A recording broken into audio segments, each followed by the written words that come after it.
Good evening, everyone.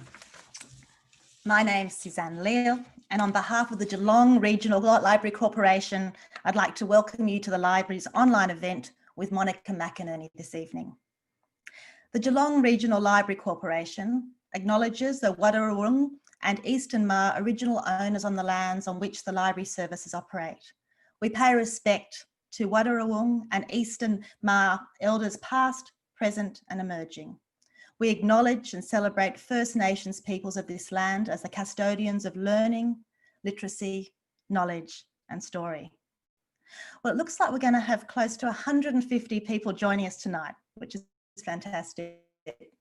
Just before I introduce you to our guest, a couple of reminders. You can participate in this live webinar by clicking on the Q&A button and typing your question and comment. You may need to touch the screen to see the Q&A function if you're using an iPad or an iPhone to join us tonight. Also, this webinar is being recorded, which is a great thing. It means you can watch it over and over again. If you'd like to watch the discussion again or recommend it to friends or family, it will be uploaded to the library's YouTube channel within the next couple of days.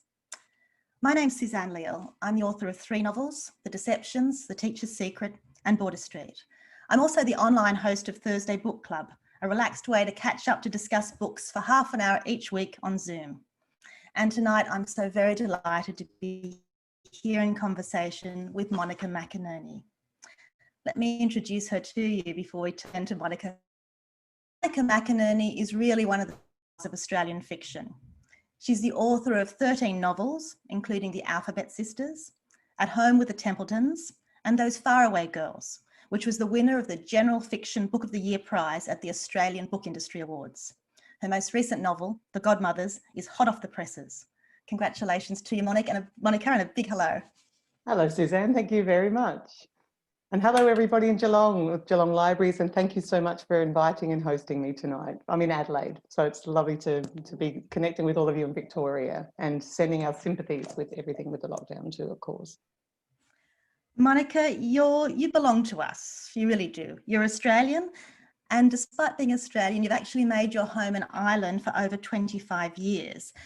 This year, I think everyone has to agree that COVID has delivered many unexpected things, and it's delivered you an unexpectedly long stay in South Australia. Tell me what happened. It has. I came out to Australia. I live in Dublin with my Irish husband, and we've been living there on and off for 30 years. And I came out in February, March to see my family and to meet with my publishers and to do some research for the next book I'm writing. And the day I was due to fly back to Dublin, the borders closed and all the international flights were grounded. And so I have been here ever since. I haven't seen my husband since we said goodbye to each other at Dublin Airport in February. But fortunately, my 81-year-old mum, my darling mum, has been very welcoming to her new unexpected flatmate. And yeah, so, and I've had this really unexpected year, like so many people have with the pandemic. But I've been very careful to look for silver linings at every turn, and I've had so many. I would never have thought it would be possible to take 9 months out of my life in Dublin to, you know, have all this time with my mum, and I have, and my family, and thank God for video calls home to Dublin, really. So that's what I was going to ask you. I've heard of a number of people now who have been unexpectedly absent from their partners for exactly this reason, where we'd got so used to long haul flying being like taking a bus, and suddenly it's not. So how do you keep in contact? You've spoken about video calls. Is that the best way you've found to keep in contact with him? We do emails, we do WhatsApp messaging, we do video calls, no letters because there was no post between Ireland and Australia only until last week. And that felt very strange, I have to say, that you couldn't, it made me feel really cut off in a funny way, more than in fact sometimes that the flights were there. But I mean, obviously because there were no flights, there was no post. So that's been strange.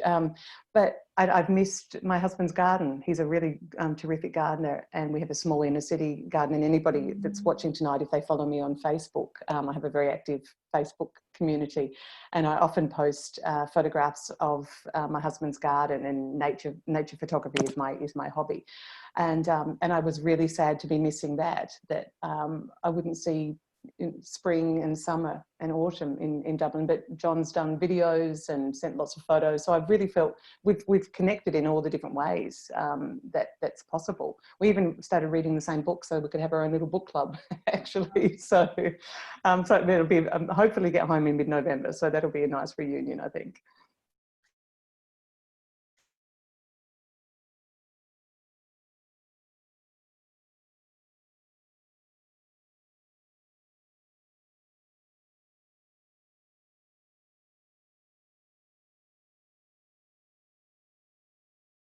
I think we might have a technical problem with Suzanne's connection.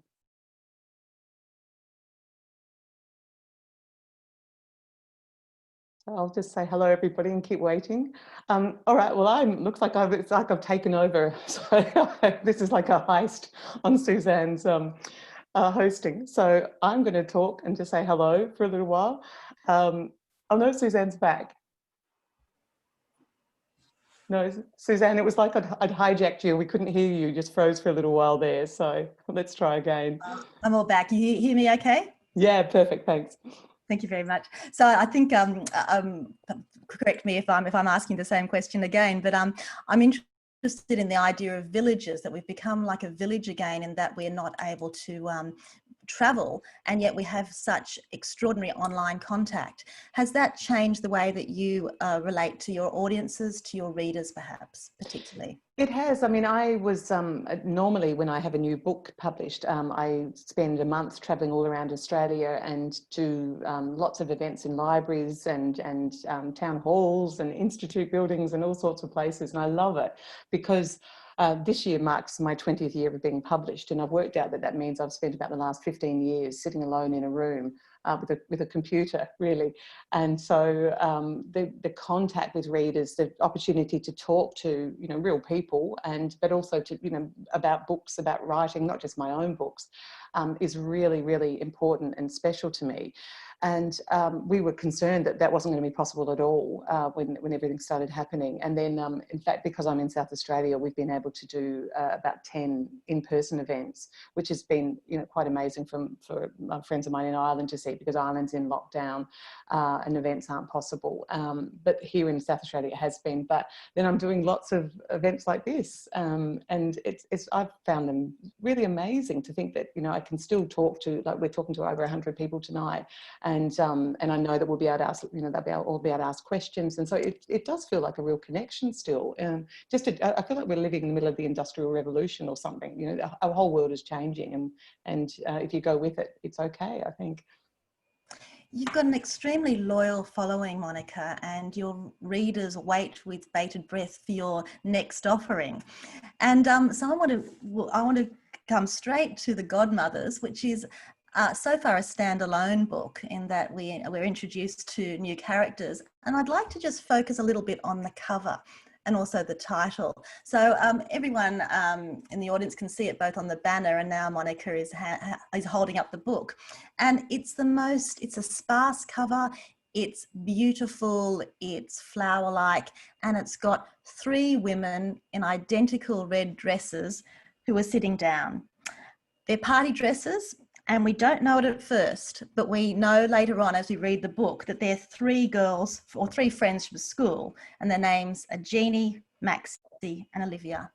And by the end of chapter 1 of The Godmothers, we know that Jeannie is a single mother and that she's died early, leaving her grief-stricken 17-year-old daughter Eliza. Now, what I'd like to hear from you, Monica, is just a little bit about Jeannie. She's a fascinating character. Can you introduce Jeannie to us? I'd love to, thanks. The book has got lots of different themes. Obviously, it's about godmothers and a goddaughter, but for me, the starting point was about friendship, about the very strong bonds that you can have with your female friends, particularly if they start young. And the 3 friends, Jeannie and Olivia and Maxie, meet each other at quite a strict boarding school. And I wanted to explore the road a friendship takes, the many roads a friendship can take when you meet at that young age and you really bond, and you are bouncing off each other's personalities. And there's often, you know, in that group and in this with Jeannie's kind of devil-may-care, she's reckless.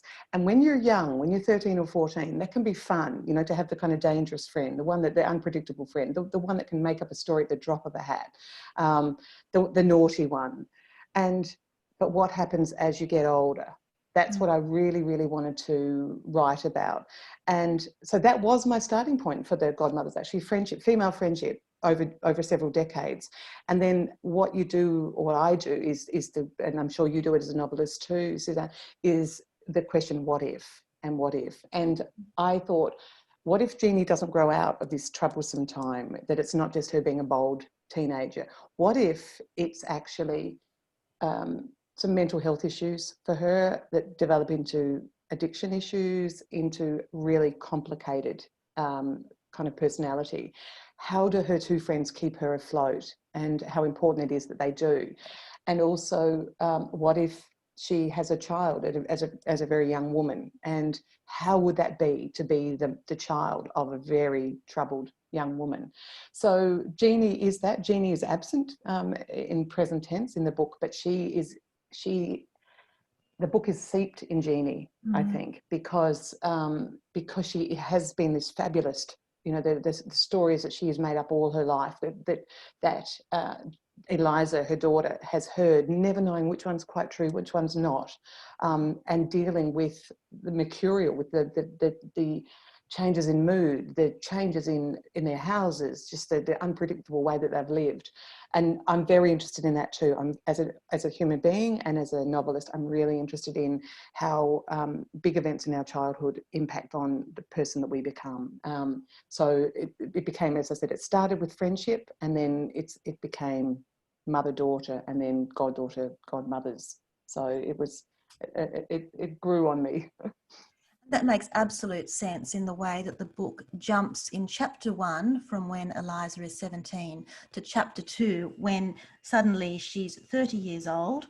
We've jumped 13 years and she's remained close to her two godmothers. Now, I'd like to explore a little bit further that idea of protectiveness and the godmotherly role. But first of all, can you tell me about her two godmothers? Who are they? She's got two godmothers. They're called Olivia and Maxie. And again, as I said, they all met at boarding school. And Olivia is talented in terms of art. She goes on to university to study art history and becomes an art curator. And her friend Maxie, the third of the trio, is dramatic in personality and in career. So she becomes an actress. And I explore that like early on, you know, when they're coming through school and they go to university. But when you do jump to that 13 years later when Eliza is now 30, and because of this event that's happened with her mother, tragically, before she's 18, she's built herself the tiniest, safest life she can. She's trying to keep the world out. She's been traumatized by what happened to her mother so unexpectedly. And all that time, Olivia and Maxie have been like her guardian angels, keeping an eye on her, loving her, so worried about her. Even though their careers before this event happened, both of them live in the UK. So Olivia was approached by a visiting art collector to Australia, a Scottish man, and ends up marrying him. So she's moved to Edinburgh, and she lives and works in the boutique hotel that her Scottish husband ran in Edinburgh. And then Maxie has become a very successful dramatic actress on a TV drama series, kind of like Prime Suspect, that kind of a program. So they've both got their own lives and careers, but their focus is very much on Eliza and just minding her. And one day, Eliza has a particularly bad day. One of your, I know she's only a cameo role, but one of the best characters for me in the book is Gillian, Eliza's awful, awful boss. I do love to write an awful boss. They're very good fun. Did you have any inspiration for that, Monica? I can possibly say. I have to say, it's quite good because I didn't start writing fiction until I was 30. And so I'm 55 now. So it took me a few years to get published. And so I worked in lots of different offices, and you know, I had like took the scenic route to becoming a writer, but all fantastic experience. Like I've worked in everything from children's television to the public relations to the music industry, and you know, travelled all around the world, etc. But when I first started writing, I needed to buy myself writing time, so I decided to step out of full-time work, and I joined a temp agency. And I have to say, if anybody's listening and they want to become a writer, do that, even for a couple of months. And I got sent to so many different workplaces. And being a temp is like being invisible. It's like being a butler. People don't notice you at all. And so I would sit in the, you know, like filing or answering the phones. There's this temporary job, and I did it for 1.5 years when I was writing my first 2 books. And I can't tell you how many characters I picked up along the way in those different temp jobs. It was so helpful. And I think Gillian came from one of those experiences, actually. She's just fantastic, I must say. As soon as I opened the book, read Gillian, I thought, I'm going to love this. Eliza has been working with Gillian. Things come undone on a particular day. On that day, or perhaps even a day later, Eliza gets a call from her godmother, Olivia. What's this call about? Well, it's the same day. She's just got home from this awful situation that's happened at work. Gillian has shown just how selfish and megalomaniac she is. And Eliza's walking home a boiling hot, you know, March Melbourne day, and her godmother rings to say, well, a little bit of a spoiler, but I think this is okay because it's the first 2 chapters, that Maxie is getting married, and that they really want to surprise Maxie by Eliza being at the wedding. And Eliza has a terrible, terrible fear of flying, all connected with this event that happened with her mother when she was 17.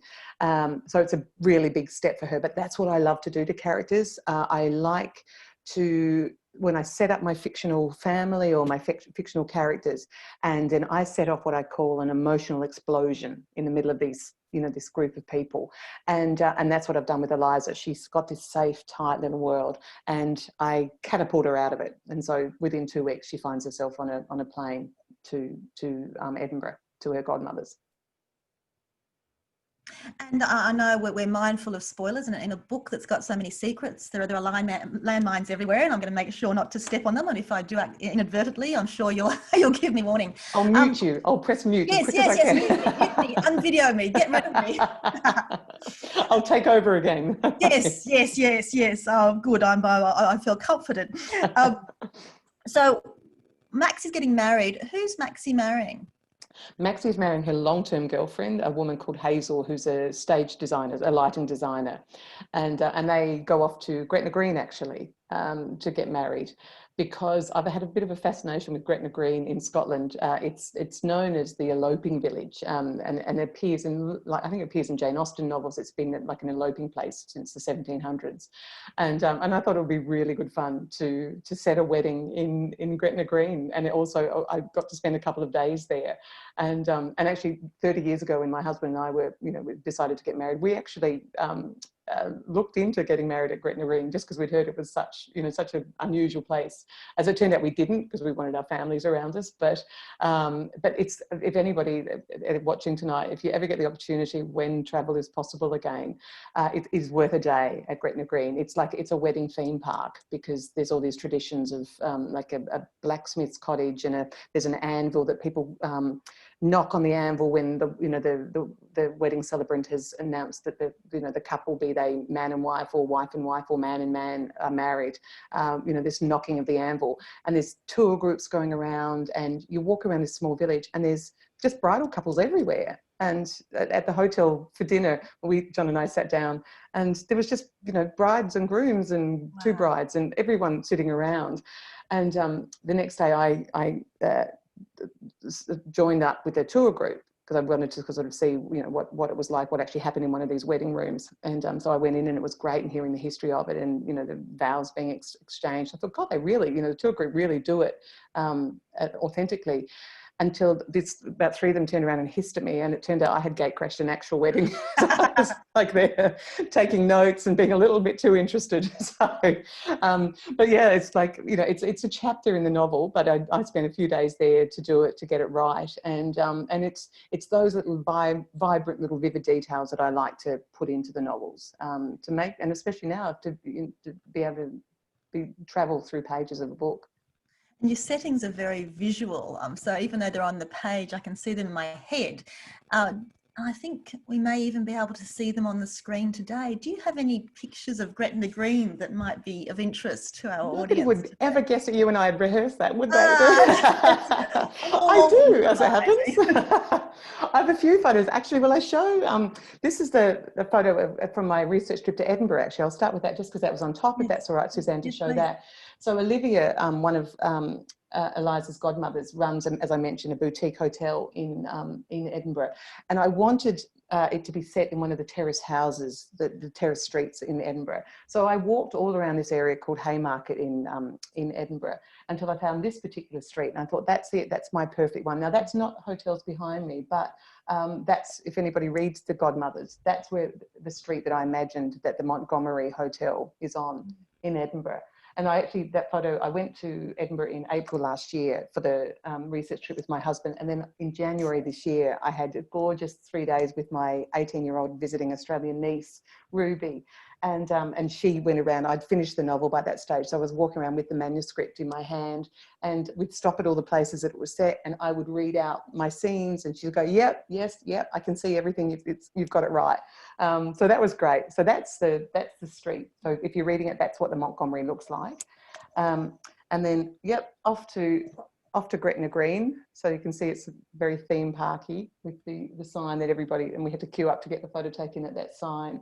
But this is the anvil that gets clanged when there's a couple getting married. And so the celebrant picks up that hammer.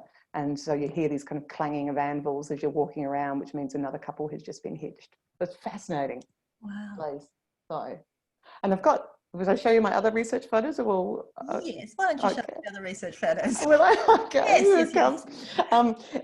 There's also, the book is also set in London, and where Maxie lives with her partner and then wife, and Eliza goes to London, and throughout Eliza's life, a particular painting has been really important to her mother and to her, and there's a theme of art and the solace of creativity that runs throughout the Godmothers, because every character in the book, I think, is longing for something. They're either longing for something that they had and is gone, or they're longing for something that they've never had.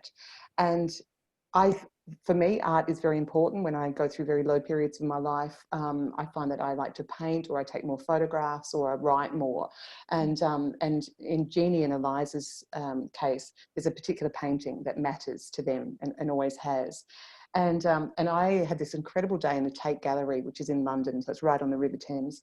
And I went into the Tate and deciding that I'm going to walk through all the different galleries in this incredible, world-famous art collection until I see a painting that feels like it's leaps out at me, that this is going to be the special painting for Jeannie and for Eliza. And I went through this gallery and that gallery, and it's enormous. Like, it's like walking around the MCG, you know, it's such a huge gallery. And then I came into probably the 12th room that I had been looking through, and I saw this painting, and as you can see, it's enormous. That's me standing beside it, and I'm 5, 6 or 7, so it's very tall painting, very huge painting. And as soon as I saw this, I thought, that's it, that's my special painting. Excuse me, peeping from behind. But I'll put it up closer and you can see, and it's called Carnation Lily, Lily Rose. And it's by the American artist, John Singer Sargent. And as you can see, it's kind of a twilight garden, and 2 young girls in long white dresses, and they're lighting Chinese lanterns. And the artist has done this extraordinary thing with all the flowers in that garden, but also this peach blush to make it look like the lanterns are actually glowing. And I stood there transfixed by this painting. I just adored it. And I decided that's going to be the painting that's going to matter to Jeannie and Eliza. And I was also so thrilled because I had never heard of that painting before, or that artist. And, you know, I'm not a scholar by any means, but I thought, brilliant, I've somehow found this little hidden jewel in the Tate collection that I, you know, can be a secret in my novel that's, you know, becomes an important painting for the mother and daughter. And then after spending about a half an hour gazing at it, you know, just taking in every detail and just marveling at the artist, I walked out into the Tate Gallery shop to find an entire wall of carnation, lily rose souvenirs. And it turns out it's like one of the Tate's most famous paintings. And I could have, and I did. I bought tea towels, I bought a tote bag, I bought a sunglasses case, earrings, like everything that you could possibly buy. I've got one of each of them.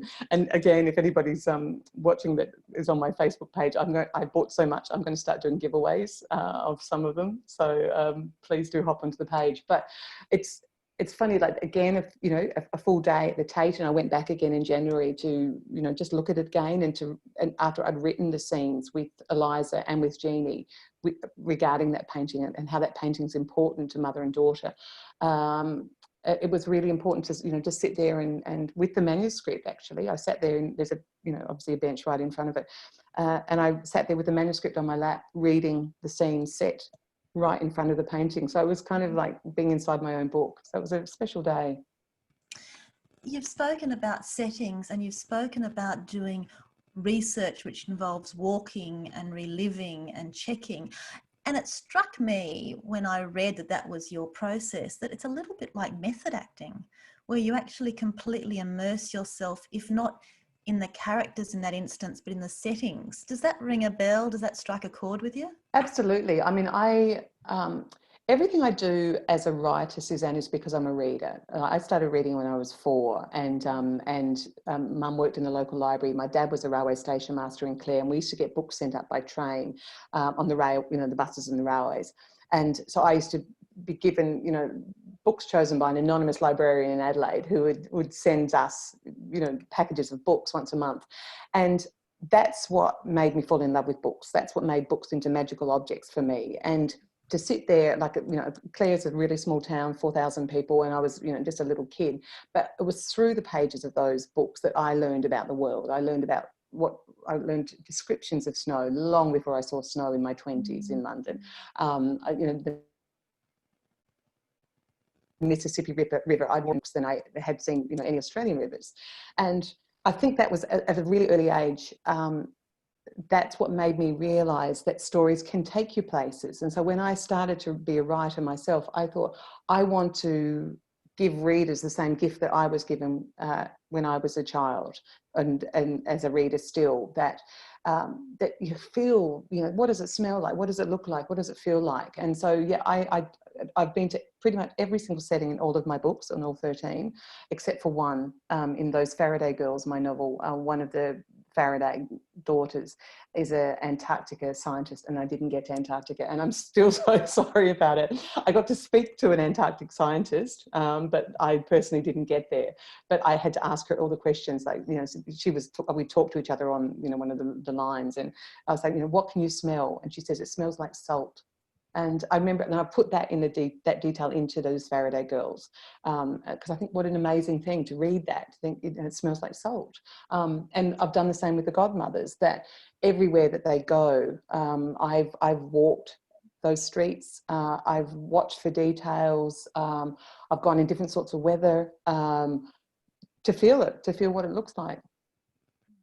It's very interesting. What also interests me about your work is that it is so secret driven. There are secrets in this one, and again, I don't think we're spoiling anything. Eliza wants to know something about her father. She wants to know about her father, and that's one of the many secrets that propels the narrative. Are secrets important for novels generally, do you think? Oh, I have a complete and utter obsession with family secrets. I know I do. And I think, in fact, all of my novels, I love secrets as a human being, I think. I mean, I'm a human being before I'm a writer, or I'm both at the same time. And I love the device of secrets in real life and in fiction too. I'm particularly interested in the secrets between generations. that the moral dilemmas of why doesn't one generation tell the next generation everything that they know? And it isn't just a matter sometimes of, oh, you know, it's better, we don't want to upset the kids. It's because of being brought up in a different way to, you know, to be more private sometimes. It's because you feel like it might hurt somebody. It's because you want to keep it to yourself because there's power with being a secret holder too. So in terms of it, secrets being thematic, the theme that I'm really, really interested in as a writer, it's all of those descriptions of personalities around the keeping or not keeping of a secret that really intrigues me. And this book, The Godmothers, yeah, it's jam-packed with secrets, and people are keeping them for different reasons. They've heard about them through unusual ways.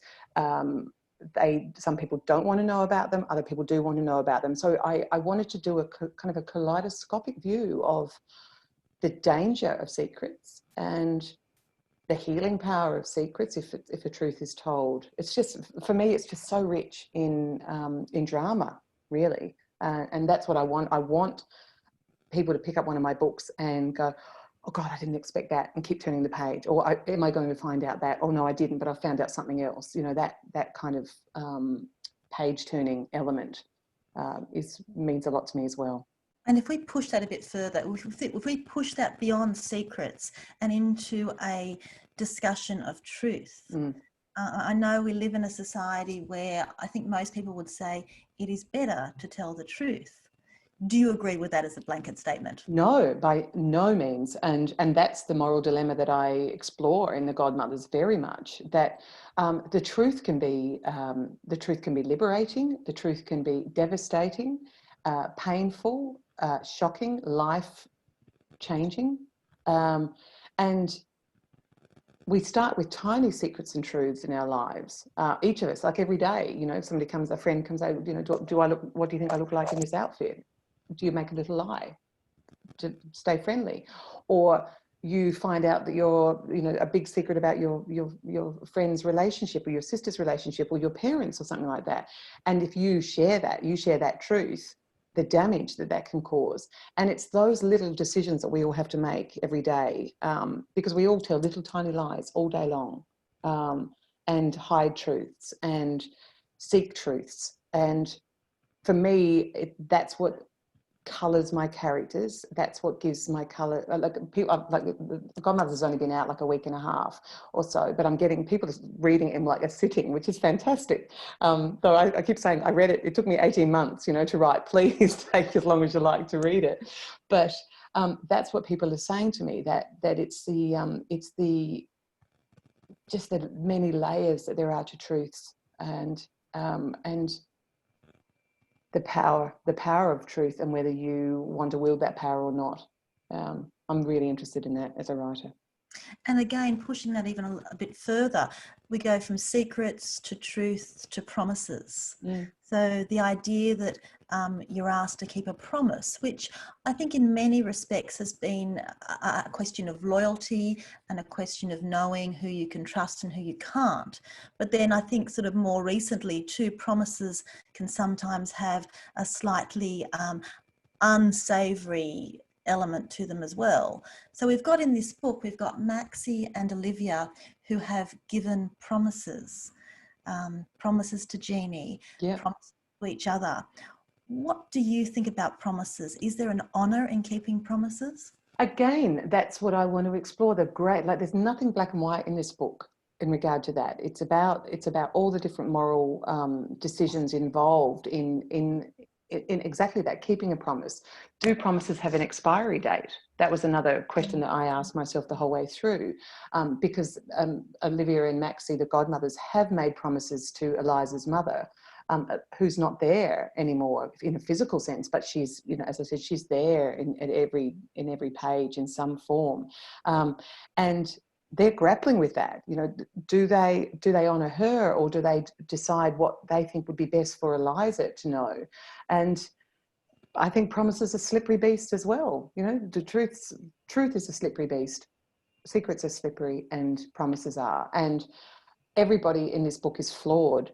in the decisions that they make, because I think human beings are flawed. We all make mistakes every single day. And again, I think that's what I was kind of trying to remember before when I was saying the feedback I was getting from people who've read it early. They're saying that, you know, there's lots of people making really bad decisions in this book, being unlikable at time, but then being likable again. And I'm really happy to hear that, because isn't that what we're like, all of us?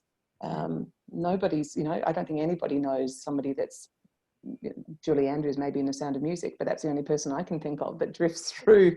And it's not true. That's not true. And I want people to feel that they are with real people when they're reading one of my novels, that these are people in all their shadows and layers and mistakes and flaws. Let's move from a philosophical to the concrete and the more detailed. Now, what fascinates me is your interest in family-run hotels. So we've got Godmothers, which is set partly in a hotel owned by Olivia's husband, Edgar. And then in Lola's Secret, the action also revolves around a family-run hotel. What is this with hotels? Well, I love anything behind the scenes. That's my fascination. I love writing about places and groups that on the surface, it's all running very smoothly and it's all very elegant. And in each of my novels, exactly like, so the Alphabet Sisters and Lola's Secret and The Trip of a Lifetime is all set around this hotel in the Clare Valley that the Quinlan family run. In my novel Family Baggage, they're a family of tour agents, travel agents. And from the outside, you know, they're this lovely Turner family who can organise, you know, give you a holiday to remember, and step behind the counter and there's, you know, it's dysfunction personified. And my novel At Home with the Templetons is a family who run a living museum in a historic house in Castlemaine.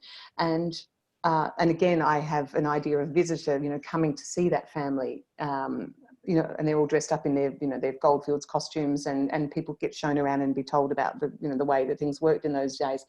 But as soon as I can, the curtain comes down, and what I want to know is what happens behind, who gets on with who, what's actually going on with their family when there's nobody there to see. And I think a hotel is just a perfect, for me, it's a great environment because there is that kind of world that people come in and out of. Like I love to write it, you can bring guests coming in and out, so that's a bit of fun. And I have particular fun with a horror guest called Celine in The Godmothers, who's entrenched herself in Olivia's beautiful hotel. Because again, to show that, you know, on the front they're being so polite. Oh, this, you know, this difficult guest, but we'll give her the, you know, of course we'll be polite to her. But I love flip it and what they're all doing behind the scenes. So it's about that for me. Just peeking behind the curtain and what's really going on in businesses and within families. That's so interesting. You're extremely successful as a writer, Monica. You are best-selling, you're internationally best-selling. Was this success quick to come? No, and thank you for saying that, because you don't, as a writer, well, I don't. I start each book with fear and trepidation and excitement and all of those things. I don't think, oh, I've got this track record with me, because with each book I want to be better with each one. I want to try technically with each one, and so I don't really think about it in that way, I don't think. And now I'm so touched by what you said, I've forgotten what your question was, Suzanne. Oh, was success quick? Was success quick? Sorry about that. I started thinking about all the books I'd written and before this one. No, it wasn't. Well, it kind of was actually. My first book was a top 10 bestseller, actually, A Taste for It in Australia, and they all have been in Australia. They've all been, like, some of them have been #1 bestsellers here, and but they've all been top 10. So that was amazing and wonderful, because what it meant is that I could become a full-time writer very quickly. So even though I still, as I said, I temped for the first 2 books, but after that I've been able to write full-time. So I guess that's fairly fast in some ways, and I don't take it for granted for a second. And, you know, if I had to, I would go back temping. As I said, it's nothing better for location and character research. But it feels like, as I said, this year marks my 20th year of being published. So it's been kind of a year of reflection, as it has for so many people, because of the pandemic has slowed our lives down. So I don't really, as I said, I don't really think about that when I'm writing. I think, you know, I'm a writer and then I'm an author. Sometimes they're two different things. This is probably a question for your readers as much as it is a question for you.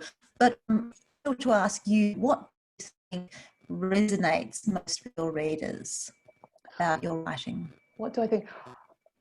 From the feedback that I get, and I get a lot because I'm very, I love hearing from readers, as I said, on Facebook and Instagram, and through my website and through events that I do. And that's really special because people do come up and we talk when, you know, if I'm signing a copy of the book for them, or we talk at different events, or I'm answering questions. And what I get a lot is, when were you a fly on the wall in my family? Because this is what it's like. And I've found that intriguing, even though, like, I've done book tours in America and Germany and in Hong Kong and, you know, Italy and different countries.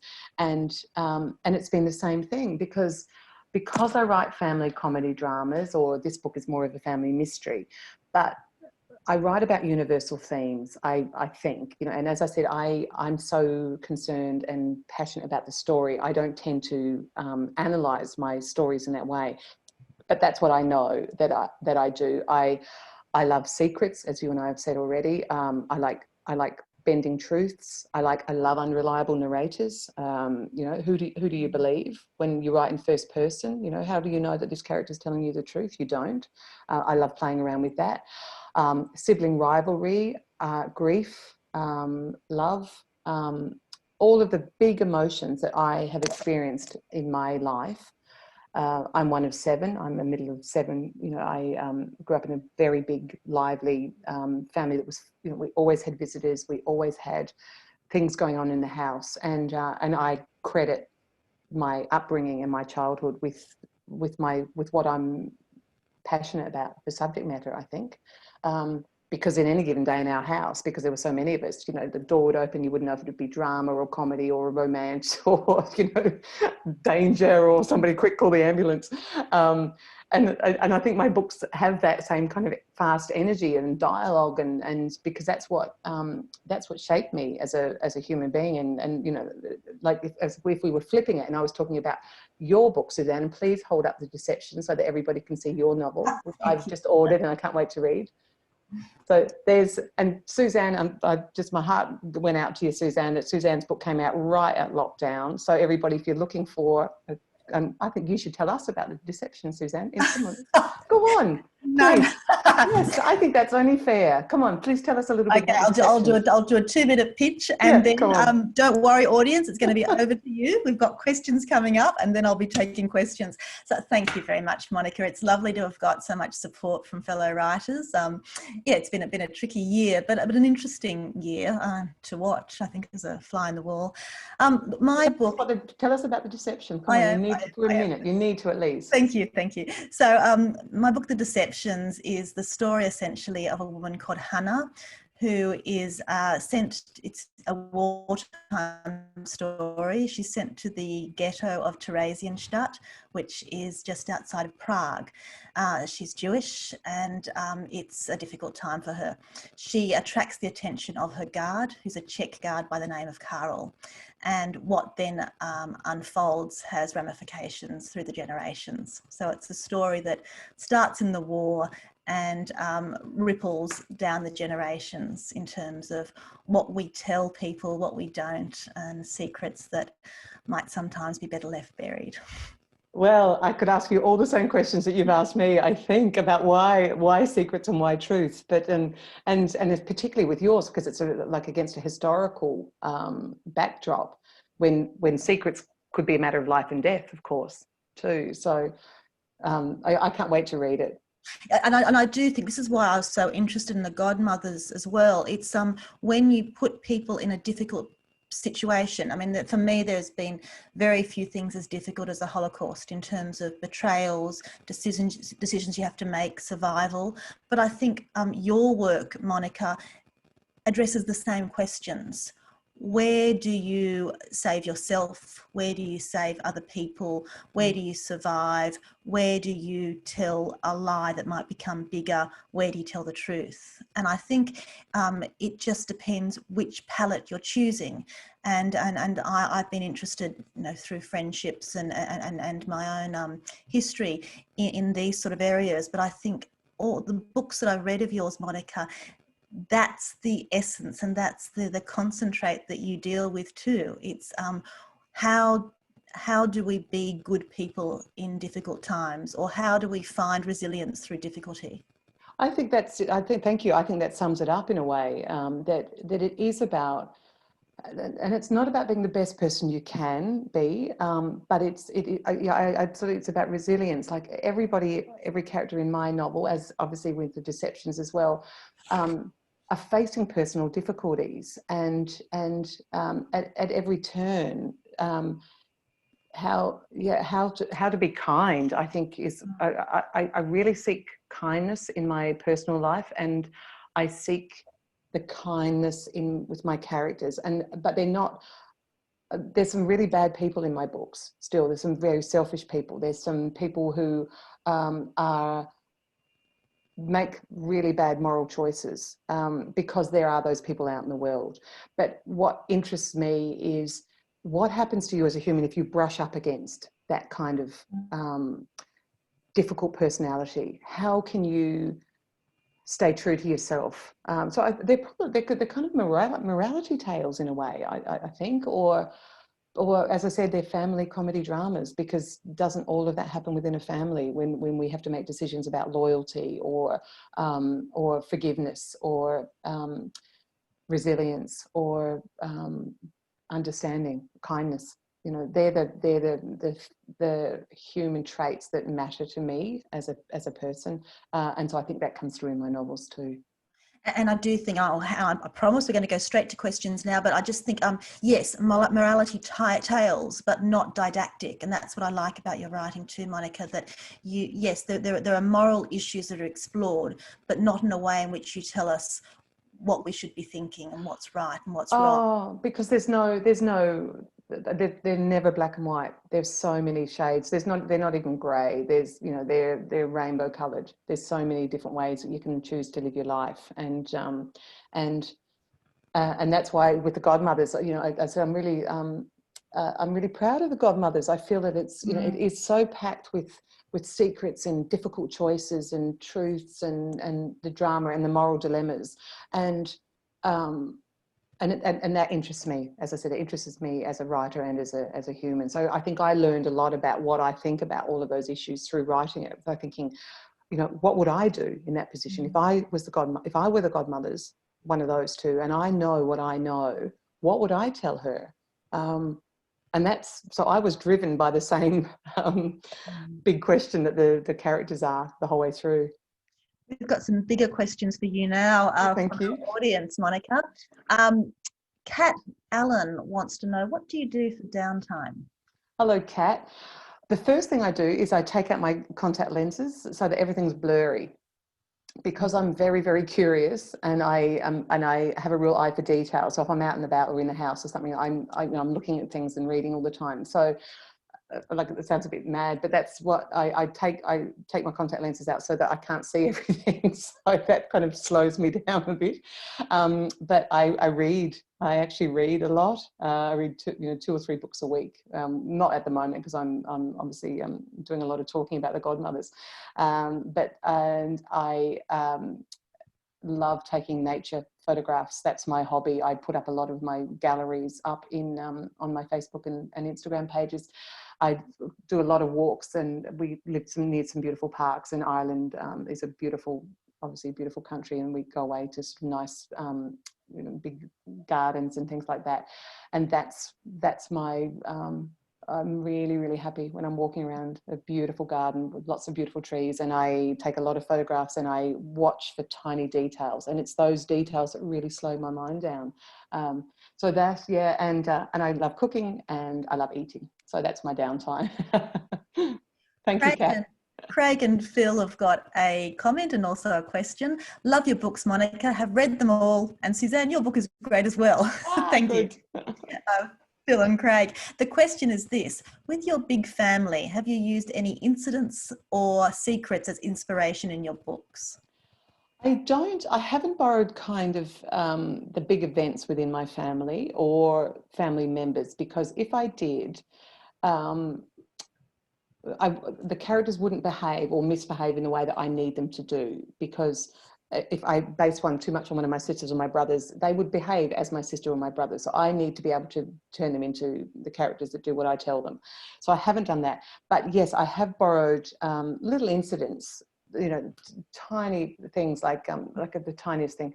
I think it's the Alphabet Sisters. The sisters have a pillow balancing conversation where they have this big chat between three of the sisters when they're kids, and they're lying in bed and it's a hot summer night, and they're balancing pillows on their feet. My sisters and I used to do that too. That was, we'd talk for as long as we could while we had the pillows balancing up. So tiny little details. But what I do is I use all the emotional things that I've experienced in my family. Absolutely, that's absolutely the ingredients that every book of mine has been built from. In that, I've been thinking about it a lot, that I personally am shaped by grief and love. They're the two biggest, for me, they're the two big feelings about being a human being. And I've felt both that, the greatest love and support from my big family, but I've had the greatest sorrow within that family as well. And so that's what I use. So not actual incidents, but the emotions of being in my family, for sure. Thanks, Craig and Phil. Hi.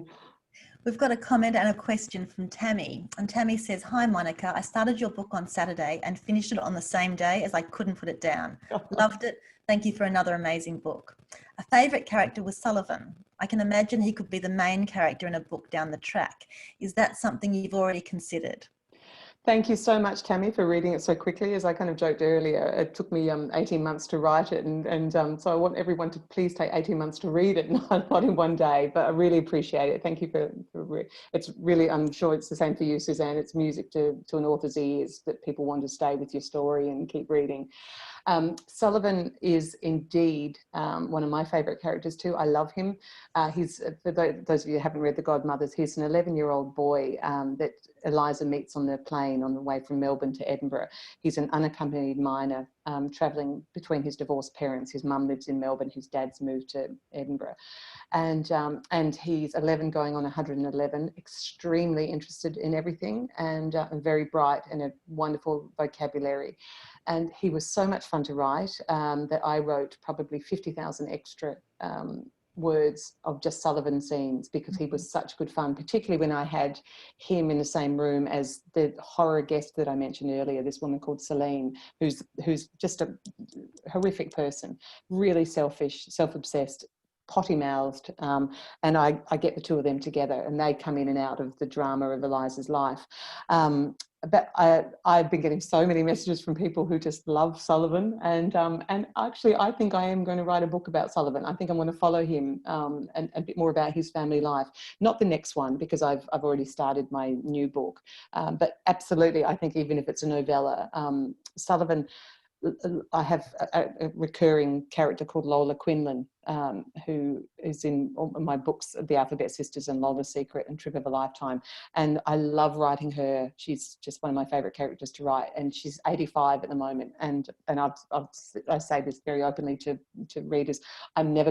She's never going to die, even if I'm still writing her scenes and she's 120. She's just too, I'm not going to leave her.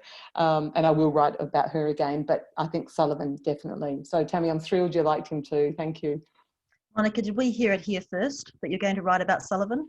I think you kind of did. No, the funny thing was I was doing ABC overnights. I've done a couple of interviews with the ABC in the last couple of weeks, including I was so thrilled to do it, ABC Conversations with the Richard Feidler and Sarah Konoski program, which I listen to all the time in Ireland. It's how I really keep in touch with Australia, and when I'm homesick, I listen to it. So I was so thrilled to get, to be on it and talk to Sarah Konoski.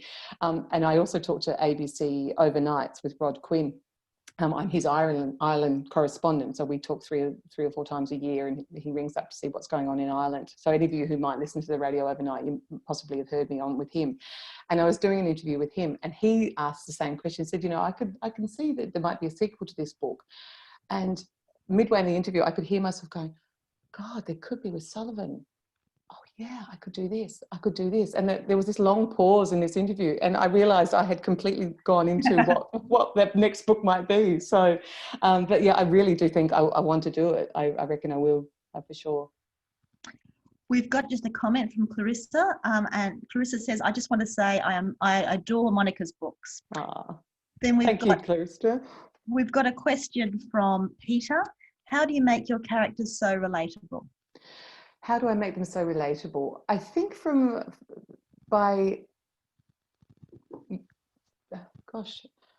giving them all the layers that I mentioned earlier, that by giving them flaws, by giving them lots of flaws, by putting them through the mill, by not making life easy for them. All of my characters work, they're not rich people. Occasionally they might brush up against people that are wealthy, but they're people that are, trying to earn a living, not always getting on with their family, not always successful in their love life, facing, big emotional explosions in their lives. And I think that's what happens to all of us in our own lives. And so I think by creating characters that don't have it easy, but want to, but have hope. The resilience is that resilience again, Suzanne, that we were talking about earlier. That no matter what life throws at them, keep going. They're going to keep trying to make something better, and that's from my own life. I've had many ups and downs, and keeping moving is what has got me through some very tough times, and I try to make that with my characters as well. And I think I hope that's why people can relate to them, because we all know what that feels like. And I think everybody in the world, really, I think particularly people watching in Melbourne tonight, can understand the need for resilience in this year. I think we've got time for one last question. And Gail has the question: are you planning more short stories? Thank you for your question, Gail. I am. I'm always, I love writing short stories. I've got a collection of short stories called All Together Now, and that's about 15 years of short stories that I'd written. And I began writing short stories in fiction. So I love it. It's a very different writing exercise than writing a novel, because you've obviously only got a short amount of time, and it's like if writing a novel is like doing a marathon swim, a short story is leaping off the high board, and you've got to make a quick impact. But it's a very good writing exercise for me, and I like doing it. I wrote one actually in April. Penguin, my publisher, got in touch with me and several other authors and asked us to choose one of our characters, and how would they cope with coronavirus? What would they be doing? Mm-hmm. And it was a wonderful thing to do. I chose Lola Quinlan, my 85-year-old Irish matriarch, and I wrote just a really short piece about how she would cope with it. And I loved that discipline. I only had like 500 words, so it's a very short story. And I've had that up on my website and on my Facebook page. But if anybody would like to read that, please do just hop onto my Facebook page, and I'll send you the link to it. If you just send me a message if you'd like to read that short story about Lola Quinlan, if you didn't see it. Yeah, I love short stories. Monica, we've got questions from Anna and from Margaret and from Danny. We were not going to have time to answer them, but as you've said, your Facebook site is well populated and well attended. So can I suggest that anyone who we haven't been able to get to in terms of questions could go to Facebook and see what Monica's doing there. I'm going to thank you so much, Monica, for joining us. I'm just going to give a couple of housekeeping announcements so the audience knows where to buy your books, and then return to you. The Godmothers is published by Penguin Random House Australia and can be purchased online from www.penguin.com.au, or of course any of our excellent local bookstores. And I'm sure Monica and I would both say please support our local bookstores, particularly in this difficult time. Copies of Monica's books are also available to borrow from the Geelong Regional Library's website in ebook form and hard copy. The library has 25 hard copies on order and already 60 holds for the Godmothers. If you're a member, you might like to take advantage of the library's new click and collect service, which you can access through the website. Monica, thank you so much for joining us tonight. Thank you so much on behalf of the library, and thank you to our audience, and good night. Good night, everybody. Thank you all so much. Suzanne, thank you for fantastic questions and thought-provoking questions, and to behind the scenes, Stephen and Vanessa, for making it all work technically.